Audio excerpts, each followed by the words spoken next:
Эл аралык Олимпиада комитети 2025-жылы Сауд Арабиясында өтө турган киберспорт боюнча Олимпиадалык оюндардын өтүшүн бекитти. Бул чечим 2024-жылы кабыл алынып, тарыхый кадам катары бааланууда. Чечим киберспортту эл аралык деңгээлде толук кандуу спорт түрү катары таанытуу багытында маанилүү кадам.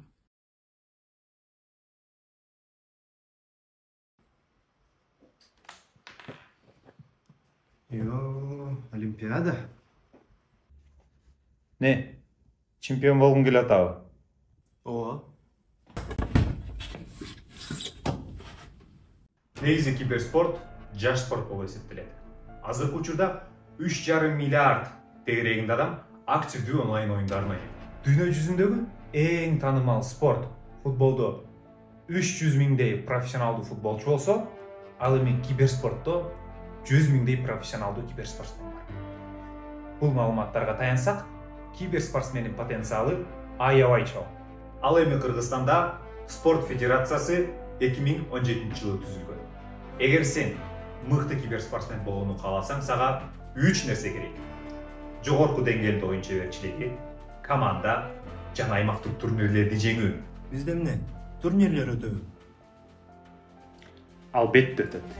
Жылына 3-4 жолу Counter-Strike 2, Dota 2, PUBG, League of Legends жана башка онлайн оюндары боюнча турнирлер өтөт. Андан кийин регионалдуу турнирлерди жеңсең, эл аралык деңгээлге чыгууга мүмкүнчүлүк болот.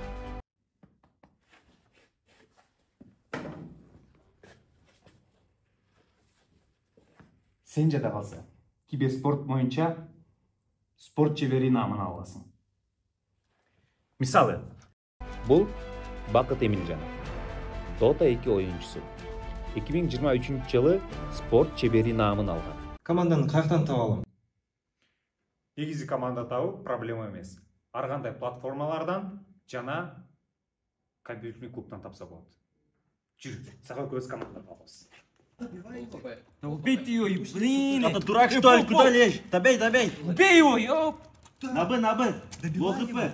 Как ты его добил? Я лох ХПшный, как я его добью? Да ты Ты еще и сдох? Да, Добей! прикинь. Враг, сам такой.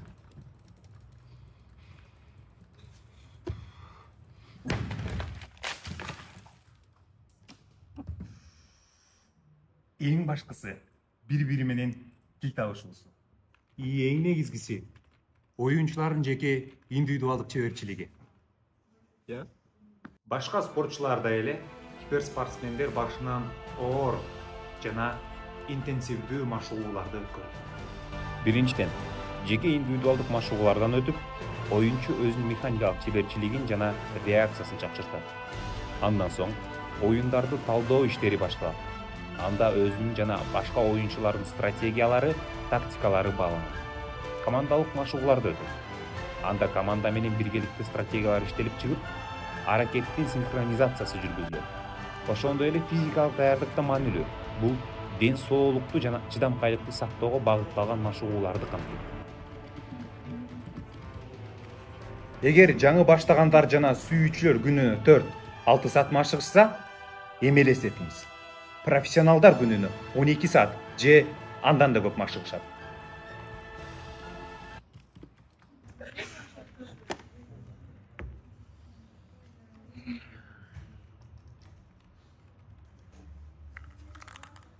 Жакшылап ойночу. Аракет кылып эле жатам. Ушпай атат просто. Мен сам не? Робот белем. Да, брат, расслабься. Вот это тебе поможет.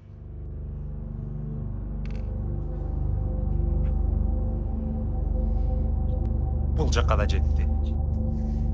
Ооба. Допинг киберспортто да бар.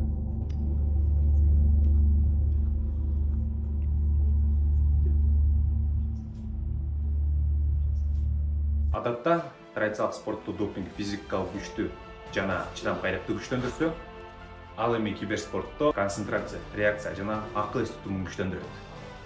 Амфетамин, адирал, риталин концентрация жана реакция күчтөндүрүү үчүн колдонулат. ЛСД жана кокаин аз болсо да бирок колдонулат. Ноотроптор, парацетам, модофенил эс тутум жана мээ функцияларын күчтөндүрөт. Жана башка ушул сыяктуу көптөгөн түрлөрү бар. Ал эми допинг кантип колдонулат деп ойлойсуз?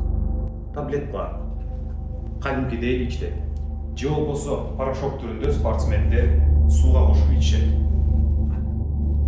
Инъекция уколдун жардамы менен териге, булчуңдарга жана тамырга сайылат. Ингалятор. Ооба, ингалятордун ичинде допинг болот.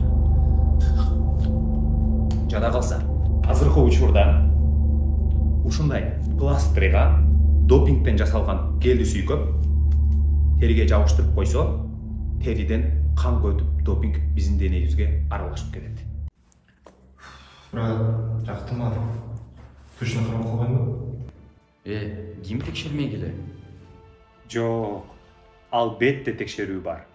eSports Integrity Commission мына ушул комиссия киберспортто допинг боюнча активдүү мониторинг жүргүзүп, аны жок кылуу боюнча активдүү иш алып барып келет.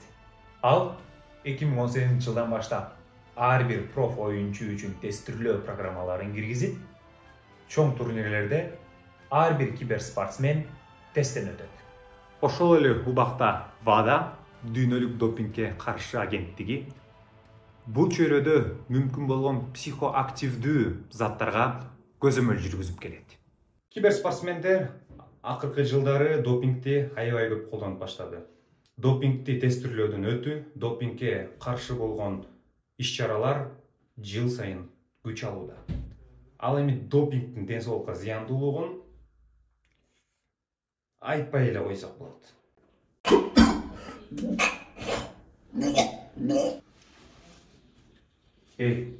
Бул нерсе сен жакшылыкка алып келбейт. Мен кармалбайм. Эгер киберспортсмен допинг менен кармалса эмне болот? Турнирлерден четтетилет, айып пул төлөнөт, эң жаманы контракт жана демөөрчүлөрүн жоготот. Эң жаманы ишенимин жана титулдарын жоготушу мүмкүн.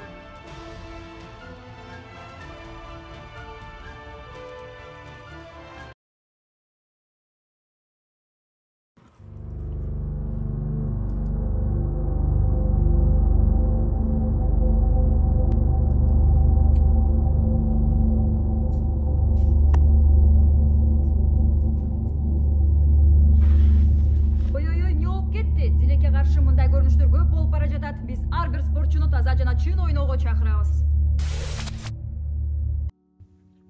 Жогорку үмүттөр, көзөмөлдүн жоктугу жана ыкчам жеңишке болгон каалоо спортчуларды туура эмес жолго түртөт.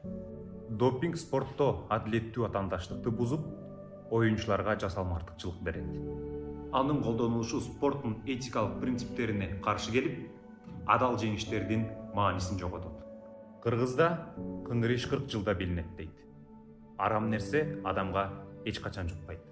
Биз ар бир спортчуну адилеттүүлүккө чакырабыз.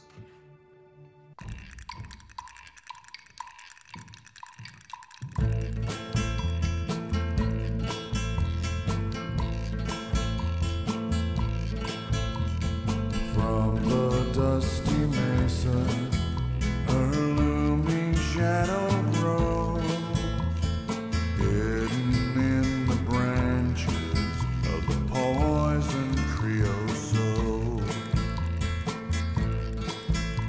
winds her spines up slowly towards the boiling sun. And when I touched her skin, my fingers ran. Hey, чемпион болгон келип атабы? Ооба.